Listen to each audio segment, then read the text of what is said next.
ইরানে ইসরায়েলের বিমান হামলায় তীব্র নিন্দা জামায়াতের। ডক্টর ইউনূস ও তারেক রহমানের বৈঠক নিয়ে যা বলল বাম দলগুলো। জানাবো নির্বাচন কি ফেব্রুয়ারির প্রথমার্ধেই হবে।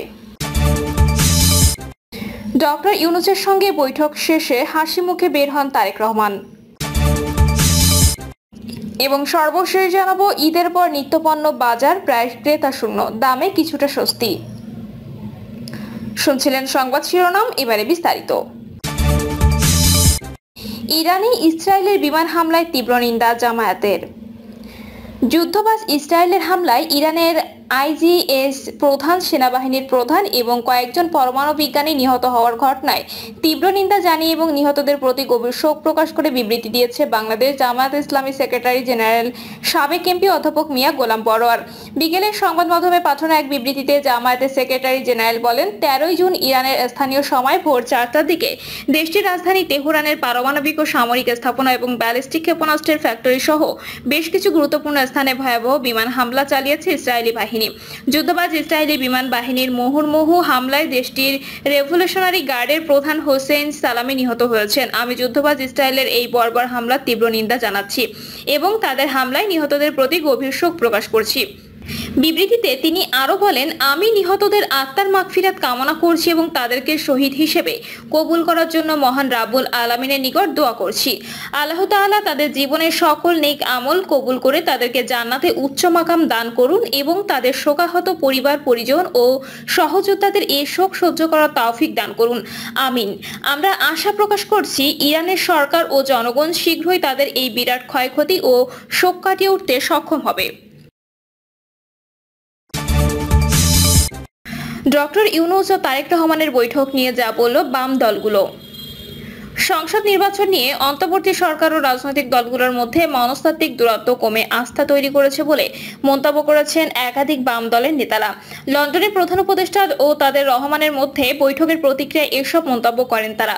বিপ্লবী ওয়ার্কার্স পার্টির সাধারণ সম্পাদক সাইফুল হক বলেন, ডক্টর মোহাম্মদ ইউনূস ও তারেক রহমানের বৈঠকের ফলে দুই পক্ষই জিতেছে। উভয় পক্ষের মধ্যে থাকা বিভক্তি, সন্দেহ ও অবিশ্বাস কমেছে।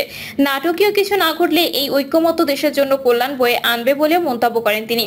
গণসংহতি আন্দোলনের প্রধান সমন্বয়ক জোনায়েদ সাকি বলেন, এই দুই নেতার বৈঠকটি ইতিবাচক, তবে নির্বাচন নিয়ে স্পষ্ট তারিখ ঘোষণা করতে হবে। তবে এর পাশাপাশি সংস্কার ও বিচারের বিষয়ে আলোচনা এবং অগ্রগতি জরুরি। বাংলাদেশের কমিউনিস্ট পার্টির সাধারণ সম্পাদক রুহিন হোসেন প্রিন্স বলেছেন, ফেব্রুয়ারি নয় ডিসেম্বরের মধ্যে সব ধরনের সংস্কারের উদ্যোগ ও বিচার সম্পন্ন করে নির্বাচন দেওয়া সম্ভব। তা না হলে রাজনৈতিক অচল অবস্থা কাটবে না। নির্বাচন কি ফেব্রুয়ারির প্রথমার্ধেই হবে? বাংলাদেশের পরবর্তী জাতীয় নির্বাচন কি 2026 সালের ফেব্রুয়ারির প্রথমার্ধে অনুষ্ঠিত হতে যাচ্ছে? অন্তর্বর্তী সরকারের প্রধান উপদেষ্টা অধ্যাপক মোহাম্মদ ইউনূস ও বিএনপির ভারপ্রাপ্ত চেয়ারম্যান তারেক রহমানের মধ্যে লন্ডনে অনুষ্ঠিত 1.5 ঘন্টার বৈঠকের পর রাজনৈতিক অঙ্গনে এই আলোচনা জোরালো হয়েছে। বিএনপির ভারপ্রাপ্ত চেয়ারম্যান তারেক রহমান আগামী রমজান মাসের আগে ত্রয়োদশ জাতীয় সংসদ নির্বাচন আয়োজনের প্রস্তাব দেন। এর পরিপ্রেক্ষিতে প্রধান উপদেষ্টা জানান, প্রয়োজনীয় সংস্কার করা গেলে রমজান শুরুর আগের সপ্তাহেও নির্বাচন আয়োজন করা যেতে পারে। তারেক রহমানের সঙ্গে ছিলেন বিএনপির স্থায়ী কমিটির সদস্য আমির খসরু মাহমুদ চৌধুরী ও আন্তর্জাতিক বিষয়ক উপদেষ্টা হুমায়ুন কবির। বৈঠকে জাতীয় নিরাপত্তা উপদেষ্টা খলিলুর রহমান উপস্থিত ছিলেন। প্রধান উপদেষ্টার প্রেস সচিব শফিকুল আলমও তখন সঙ্গে ছিলেন। বৈঠক শেষে প্রধান উপদেষ্টার প্রেস উইং থেকে দেওয়া যৌথ বিবৃতিতে জানানো হয়, তারেক রহমান আগামী বছরের রমজানের আগে নির্বাচন আয়োজনের প্রস্তাব দেন। তিনি উল্লেখ করেন, দলীয় চেয়ারপারসন খালেদা জিয়াও মনে করেন 2026 সালের রমজানের আগে নির্বাচন হলে তা দেশের জন্য ভালো হবে। জবাবে অধ্যাপক ইউনূস বলেন, তিনি এর আগেই জাতির উদ্দেশ্যে দেওয়া ভাষণে 2026 সালের এপ্রিলের প্রথমার্ধে নির্বাচন আয়োজনের প্রস্তাব দিয়েছেন। তবে সব প্রস্তুতি সম্পন্ন হলে রমজান শুরুর আগের সপ্তাহেও নির্বাচন সম্ভব বলে তিনি মত প্রকাশ করেন। প্রধান উপদেষ্টা বলেন, এই সময়ের মধ্যে নির্বাচন করতে সংস্কার ও বিচারের বিষয়ে পর্যাপ্ত অগ্রগতি অর্জন করা প্রয়োজন হবে। 2026 সালের রমজান মাস ফেব্রুয়ারির মাঝামাঝি থেকে শুরু হওয়ার সম্ভাবনা রয়েছে। ইসলামিক ক্যালেন্ডার অনুযায়ী 1447 হিজরির রমজান শুরু হতে পারে 17 বা 18 ফেব্রুয়ারি। সেই হিসাবে রমজানের আগের সপ্তাহে নির্বাচন আয়োজন করতে চাইলে 7 থেকে 14 ফেব্রুয়ারির মধ্যে জাতীয় নির্বাচন অনুষ্ঠিত হওয়ার সম্ভাবনা তৈরি হয়েছে। বিএনপির একটি দায়িত্বশীল সূত্র বলছে, রমজানের আগে অর্থাৎ ফেব্রুয়ারির শুরুর দিকে নির্বাচন আয়োজনের ব্যাপারে অন্তর্বর্তী সরকার ও বিএনপি এক ধরনের বোঝাপড়া এসেছে। রাজনৈতিক বিশ্লেষকরা মনে করেছেন, দুই পক্ষের আলোচনায় নির্বাচনের সময়সীমা নিয়ে একটি সম্ভাব্য সমঝোতা তৈরি হতে পারে। বিশেষ করে বিএনপি তাদের ডিসেম্বরের মধ্যে নির্বাচন চাওয়ার অবস্থান থেকে কিছুটা নমনীয়তা দেখাতে পারে। অন্যদিকে প্রধান উপদেষ্টাও সময় এগিয়ে আনার প্রতি ইচ্ছুক, তবে তা নির্ভর করবে কাঙ্ক্ষিত অগ্রগতির উপর। লন্ডনের বৈঠকের বোঝাপড়া ধারাবাহিকতা অন্তর্বর্তী সরকার বিচার ও সংস্কার কাজে বিএনপির তরফ থেকে আরো সহযোগিতা পেতে পারে।